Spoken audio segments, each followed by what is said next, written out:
Hello friends, this is ज्योति। आप सभी का एडुशंकर पर स्वागत है।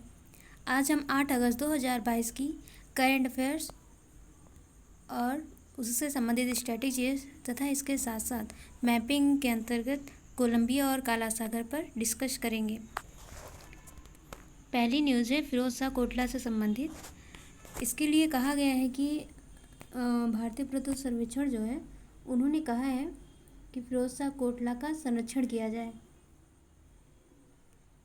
तो फिरोज शाह कोटला से संबंधित कुछ मुख्य तथ्य हैं, उस पर थोड़ा ध्यान दे देते हैं। फिरोज शाह कोटला को 14वीं शताब्दी में बनाया गया था। इसकी स्थापना 14वीं शताब्दी में हुई। उस समय सल्तनत काल का शासन चल रहा था। सल्तनत काल के अंतर्गत तुगलक वंश में फिरोज शाह तुगलक के द्वारा इस फिरोज शाह कोटला का निर्माण किया गया। फिरोज शाह तुगलक से संबंधित कुछ इम्पोर्टेंट जो उन्होंने वर्क किए हैं उस पर डिस्कस कर ले रहे हैं। फिरोज शाह तुगलक ने नहरों का सर्वाधिक विकास किया है। तो पहली बार नहरों का निर्माण जो करवाना स्टार्ट किया था वो गयासुद्दीन तुगलक ने स्टार्ट किया था। गयासुद्दीन तुगलक।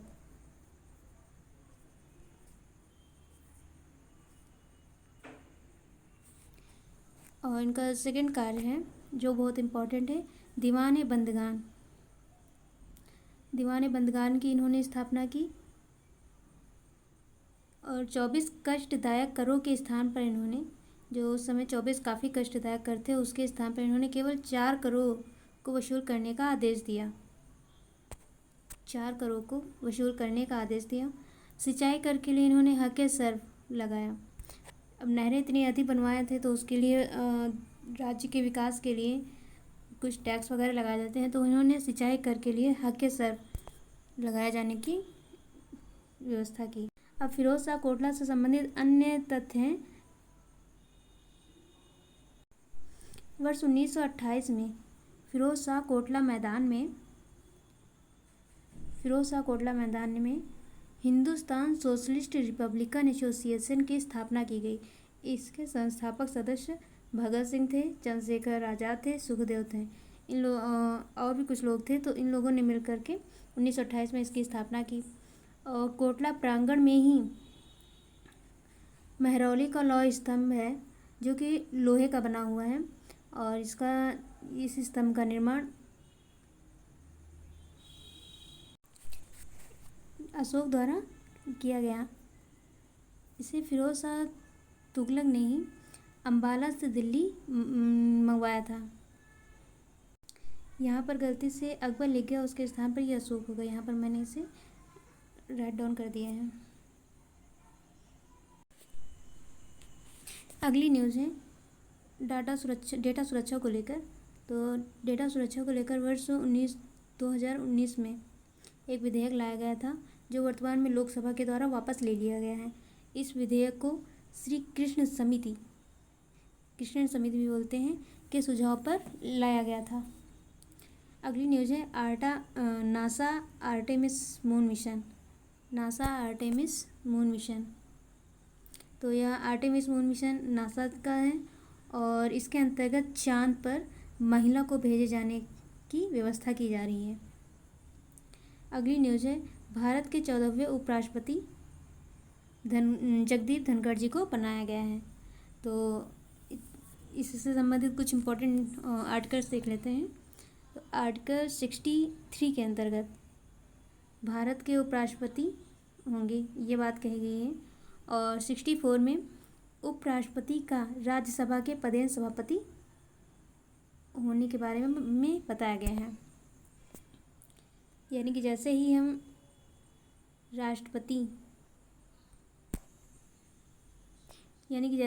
उपराष्ट्रपति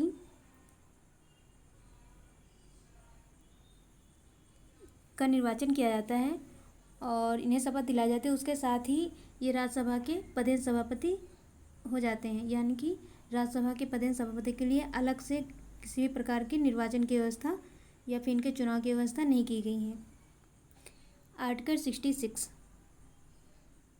इसके अंतर्गत राष्ट्रपति के निर्वाचन कि कुछ प्रोविज़न दिए गए हैं कि इनका निर्वाचन कैसे होना है, प्रत्यक्ष रूप से या अप्रत्यक्ष रूप से, वगैरह वगैरह।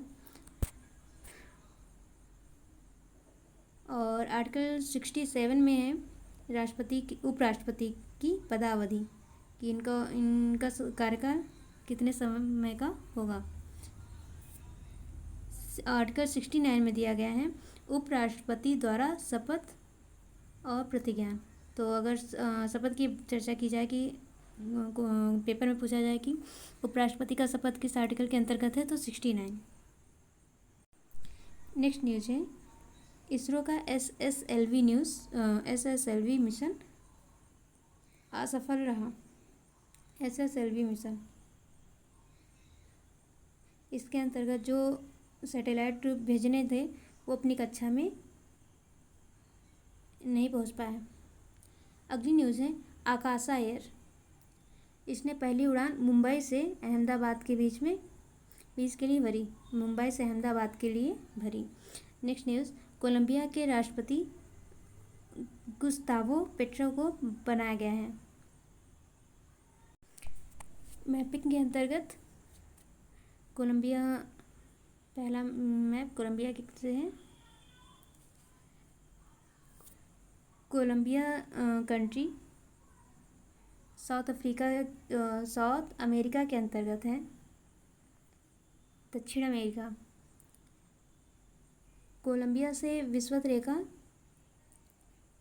होकर के गुजरती है। विषुवत रेखा साउथ अफ्रीका के 3 देशों से, जिसमें से कोलंबिया भी है। तो पहला है इक्वाडोर, दूसरा ये यहाँ से गुजरता हुआ जाता है, दूसरा है कोलंबिया, और तीसरा है ये सबसे बड़ा यहाँ का देश ब्राज़ील। ब्राज़ील से होते हुए यहाँ पर अमेजन की खाड़ी मिलती है, अमेजन का डेल्टा। तो डेल्टा से होते हुए ये विषुवत रेखा यहाँ से गुजरती है। कोलंबिया की राजधानी बोगोटा है।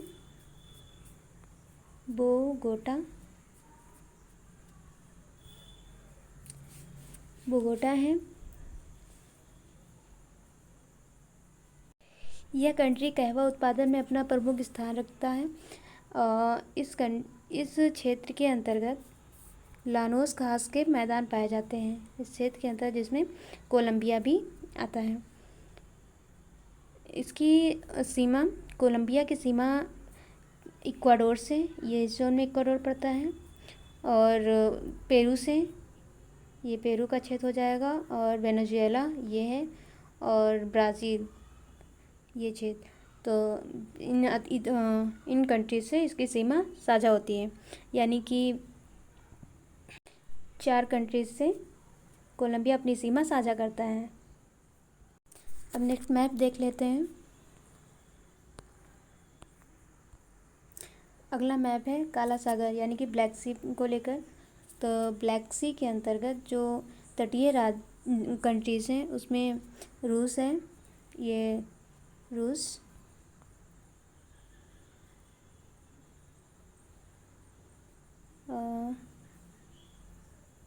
ये रूस है, और यूक्रेन,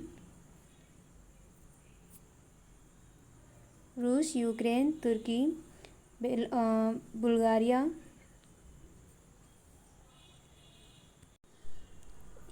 ये तुर्की, यहाँ पर तुर्की इस जोन पर पड़ता है, और इस साइड में जॉर्जिया, ये अपना रूस हो गया, और इस साइड में यूक्रेन का क्षेत्र है, और रोमानिया, ये रही रोमानिया, और बुल्गारिया।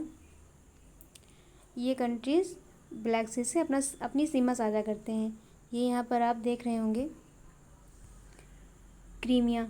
तो वर्ष 2014 में रूस के द्वारा क्रीमिया को अपने में मिला लिया गया है।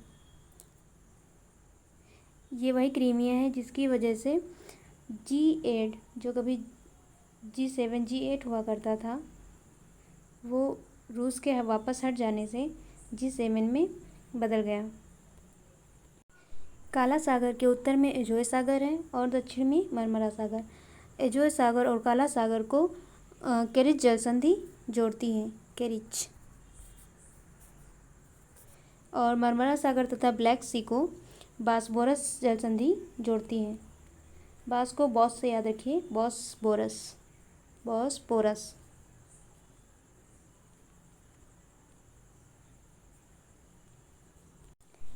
तो दोस्तों ये रहा आज का करंट अफेयर्स। कमेंट करके ज़रूर बताएं आज का सेशन कैसा रहा। वीडियो को लाइक करिए, चैनल को सब्सक्राइब। मिलते हैं नेक्स्ट वीडियो में, तब तक के लिए जय हिंद।